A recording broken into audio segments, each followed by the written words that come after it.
Kyllä mä rukoilen mun asiakkaiden puolesta ja niidenkin, jotka on rikoksia tehnyt, mä rukoilen heidän puolestaan. Se on tosi merkittävä juttu itselle ja oon saanut nähdä, että ne rukoukset kuullaan niin mun elämässä kuin mun monien asiakkaiden elämässä.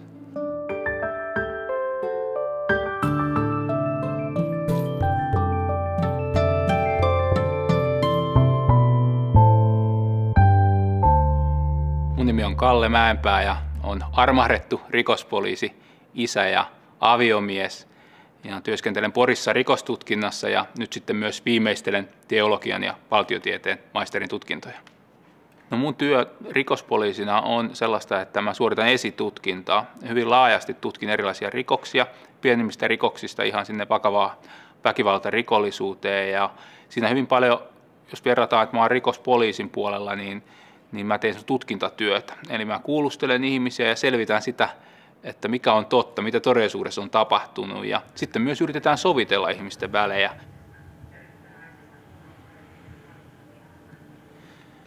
Rankinta mun työssä varmasti on se, kun näkee, kuinka ihmiset rikkoo itseä ja rikkoo toisten elämää. Kuinka he tekee pahaa itselleen samalla, kun he tekee pahaa muille. Omassa työssäkin on sinisilmäisyys viety pois. Mutta semmoinen kyynistyminen helposti tähän työhön tulee mukaan ja se voi helposti tehdä tosi raskaaksi sen työn, kun ei näe toivoa missään eikä muutosta missään. Ja sen usko on auttanut tässä mua ja siinä, että näkee toivoa siellä, missä helposti näkisi vaan muuten toivottomuutta. Hyvin monta kertaa ihmisten elämän muutos ei ole mikään nopea tilanne. Monet kertaa on niin syviä juttuja ja pitkiä prosesseja, minkä kautta ihminen lähtee parantuu ja ne haavat lähtee hoitumaan. Että ei monta kertaa pitkä päihdekierrettä joutu, niin se katkee heti, vaan vaikka Jumalan armo ja rakkaus saa meitä hoitaa. Ja se on monta kertaa pitkä prosessi kulkea sieltä. Ja ihminen lankee, niin kuin me kaikki langetaan aina uudelleen ja uudelleen. Ja silti Jumala haluaa meitä koko ajan antaa auttavan kädensä ja tarjota sen toivon ja tulevaisuuden näkökulman niissäkin tilanteissa. Aina uudelleen ja uudelleen. Hänen kädet on aina avoimena ottaa meidät vastaan. Kun on ymmärtänyt, että me kaikki ollaan samalla viivalla, niin se on muuttanut sitä omaa ajattelutapaa. Ja sen kautta mun ei ole tarvinnut enää vertailla itteeni muihin, vaan mä koen, että mulla on kaikki samalla viivalla ja me kaikki tarvitaan Jumalan rakkautta ja armoa Jeesuksessa. Ja se on muuttanut sitä kautta sitä työotettakin. Että vaikka hän tekee rikollista uraa ja mä oon poliisi, niin silti me voidaan kohdata ihmisinä toisemme.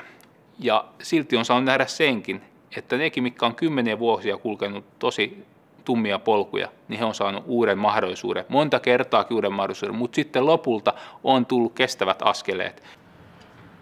Joku on joskus sanonut, että toivoton tapaus, mutta onneksi Jumala on juuri erikoistunut toivottomiin tapauksiin.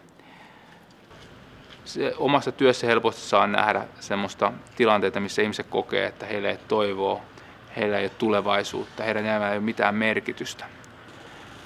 Ja omassa elämässäkin mä oon saanut kuitenkin kokea sen, kuinka Jeesuksella on meille tulevaisuustoivo. Hän haluaa antaa meille näköaloja. Silloin monta kertaa, kun ihmisten oma yrittäminen ja toivo loppuu, niin silloin alkaa Jumalan mahdollisuudet, kun ihminen luopuu omasta yrittämisestä ja ottaa Jumalan avun vastaan.